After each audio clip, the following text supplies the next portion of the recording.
Hello there, and welcome to Warbirds on Wednesday. This is Andy, the Novice modeler. This is a What's in the Box kit review number 319, and the general idea is on a Wednesday every week we're going to be having a look at a different, larger aircraft from my rather large stash of kits. And today I've picked out this rather nice boxing of the RS models 92027.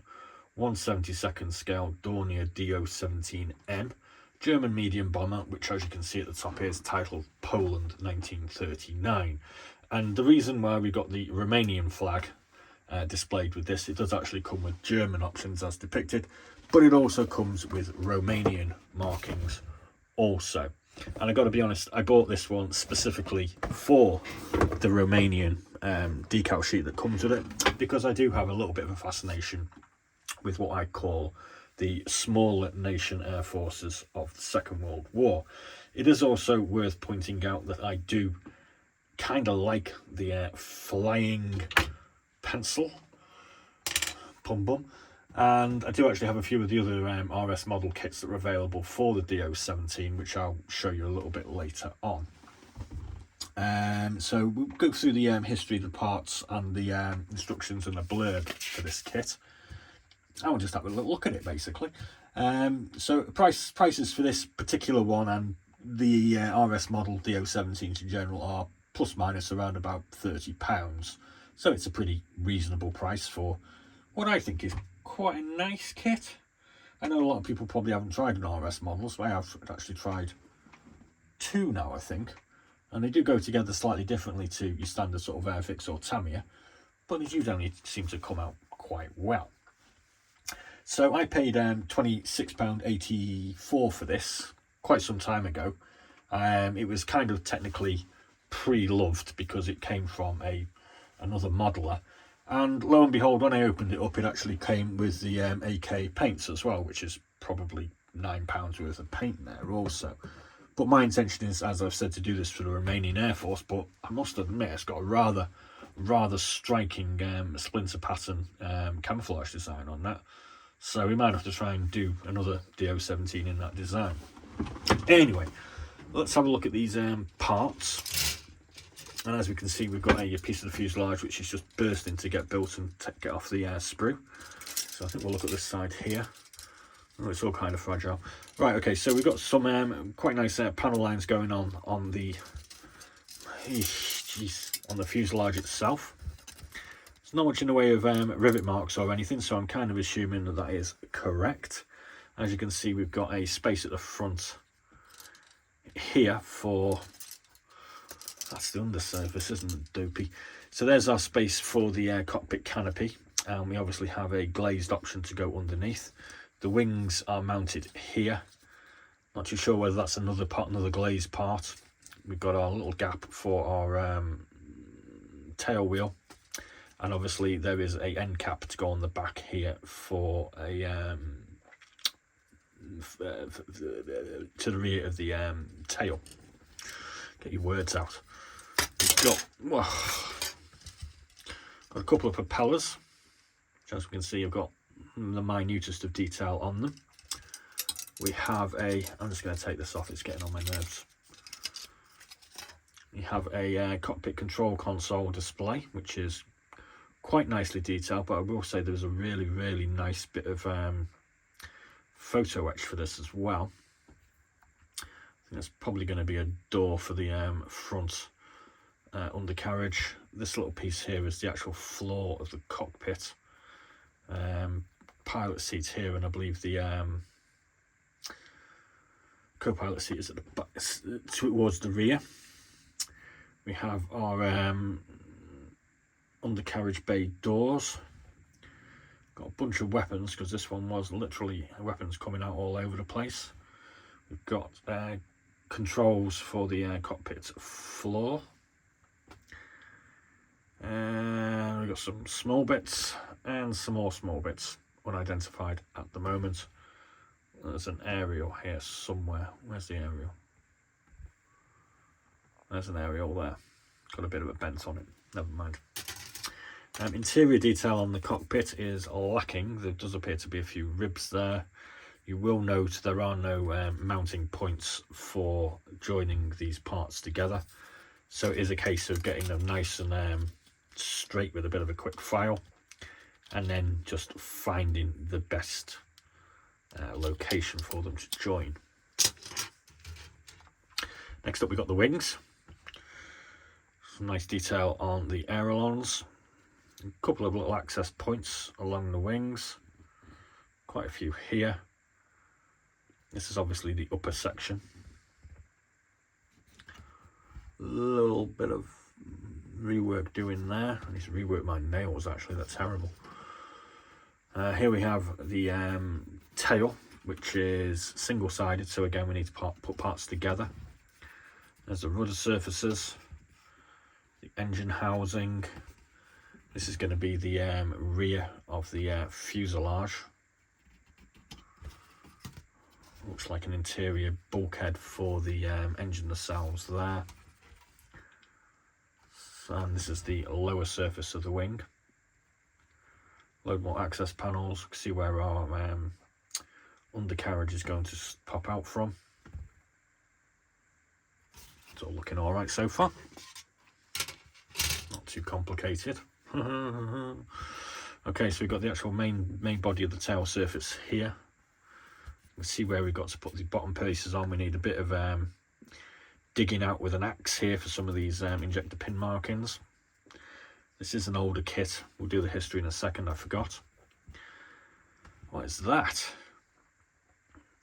That looks like some part of the interior of the cockpit. We've got wheels with tread, undercarriage struts with detail and some guide points, tail wheel, spinners, the propeller mounting points. Got more wheels. These are double-sided wheels, incidentally. Engine nacelle ends. Quite nicely detailed engines. See, we've got a load of detail on these engine nacelles as well. Does appear to be multiple options, because as you can see, we've got, these are half size, and we have 8 of them, so there's obviously going to be 4 spare. They're going to be the rear of the engine nacelle, so obviously we need to build on a nacelle up. You know, we can see the line there. We need to build on a nacelle up as well. There's some parts of our undercarriage. I think that's going to be another part of the cockpit interior. They look like engine manifolds, I would have thought there. Yeah, okay. Here's our decals, which we paid the money for. Romanian and German. Romanian insignia, a flying cow. We get a standard, pretty standard German one, with some build your own naughty symbols by the look of it. We get a photo etch sheet, which, as you can see, that's the rather nice looking cockpit control display. That's pretty awesome. Not too sure what they are. We've got a load of harnesses and whatnot. Got pedals. These are all parts of the engine construction. These look kind of flimsy and difficult. And I believe these are parts of the undercarriage. Yeah, they're parts of the undercarriage. So there's quite a lot of intricate parts. There's some early resin pieces as well. As you can see, we've got a couple of seats. Not too sure what they are. And a whole load of random bits as well. What we've got here is the cockpit canopy. Seems to be a bit of an odd shape. There's the nose. Variety of windows, gunning positions and observer posts. Now I'll have a quick nose at the history of this particular kit. It's an original new tooling from 2007. This particular kit is one of the 2007 issues. There was 3 of them. 2008 there was more parts added. The parts on these are generally just to replicate different marks of the DO17. parts on a rebox in 2009, 2 parts issues in 2011, 2014, 3 different parts issues, so 3 different marks again, 2019 issues for decals and a new box, and 2022 a new box. Now, I actually have 6 RS models, DO17s. I said I kind of like the flying pencil. So I've got this one here, 92071, which comes with markings for the Spanish Civil War, Germany and a US captured. I have this 92235, which comes with markings for Germany, Spanish Civil War and Croatia. I have this 92243, which comes with markings for Yugoslavia, Bulgaria and Hungary. We have this DO17K, which is 92030, which, as we can see, comes with Italian, Yugoslavian and Bulgarian. And I have this one here, which is 92031. There is actually a review for this one already on the channel, which I did about a year ago. It's got some slightly different parts with it. And this one comes with Yugoslavia, captured British and Croatian. I've also got a couple of ICM kits knocking around. I think that's just a standard German and a Finnish kit. So obviously the idea is to build them all in different nationalities. I've been saying this for a long time. I haven't built one of them yet, so it's going to take a few years, obviously. So let's have a look at these instructions, which are, oh my god, not great. I will confirm that these are the earlier sets of instructions, and as the marks progress and the issues come out to nearer to today, the instructions do get better every time, because this is a A4 sheet with all the instructions on. So we get the detailed sprue diagrams here, putting the interior of the cockpit together in 1 and 2. 3 is putting these engine nacelles together with all these metal parts or photo etch. That's what a finished engine should look like. There's our undercarriage with photo etch included again. And then 7 is undercarriage again. 9 is putting the cockpit interior and the fuselage together. And 10 and 11 is just a whole kerfuffle of stuff. So the newer the kit you go, this is quite an old boxing, this, because it's got the grey box on it, the better the instructions for this. Let's have a quick read of the blurb, it's not that long. Dornier DO17M started its service career as a medium bomber, able to carry a bomb load of 1,000 kilograms. It was equipped with either 2 air-cooled Brahmo 323 radial engines.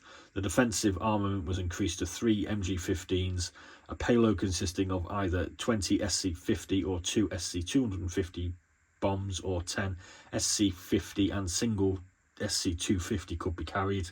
Whatever, I don't understand that. All in sum, 200 DO17M were produced. Doesn't say anything about how many in total there were of the DO17. So there we go. There's a little kit review for the Romanian Air Force. Though that's a nice camouflage pattern. We might have to buy another one of these at some point. Price wise, like I've said, these go for plus minus 30 quid, though I'm sure if you're lucky you can probably pick one up for considerably less. So thanks very much for watching, and next Wednesday we will have another Warbirds on Wednesday for you to peruse. Thanks for watching. Please do like and subscribe, and check out some of the other 318 What's in the Box kit reviews we've got, including the other DO17 from a year ago. And I think we've got an ICM up as well. Don't quote me on that though. Thanks for watching, and as always, be seeing you.